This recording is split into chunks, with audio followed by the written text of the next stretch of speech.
Hi, my name's Caitlin Nelson. I was an English major, but now I'm officially graduated and just looking for a job. What is your disability? I have what's called cerebral palsy, and if you want to be more specific about that, I have what's called spasticity cerebral palsy, which basically means spasms of the muscles. How did you hear about the University of Illinois?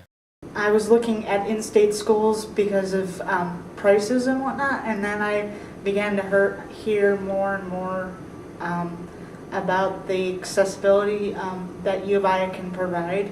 And when looking at schools, that's almost the #1 factor when looking at different colleges. What convinced you that University of Illinois would be the place for you? Just looking at the campus and actually being able to see it up close, I knew that I'd be able to get around okay, and the bus system that's available here was a big thing for me because I don't have the ability to drive, so I knew that was a big plus, and it would enable me to not only get to classes but to have a social life. Please explain the most difficult thing on campus as a result of your disability and how the university can assist with this.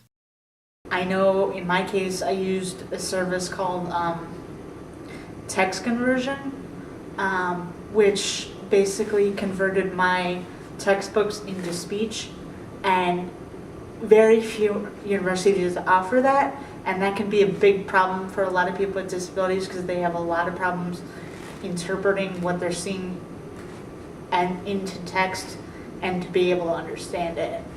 I also know that U of I think, is the only university that offers the bus transit system that they have that can take people with disabilities from class to class.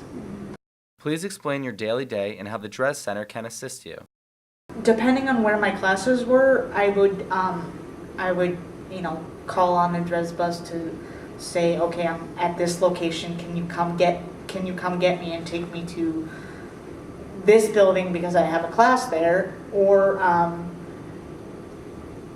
sometimes in certain situations I had to call the DRES bus because, okay, my batteries are dead and I can't push myself anyway, so I had to call them and say, come get me. What advice, if any, would you have for students with disabilities who are thinking about coming to the University of Illinois? Talk to other people with disabilities and talk to someone that has a similar disability to your own, because they'll be able to give you the best advice of what might not work for you and what will.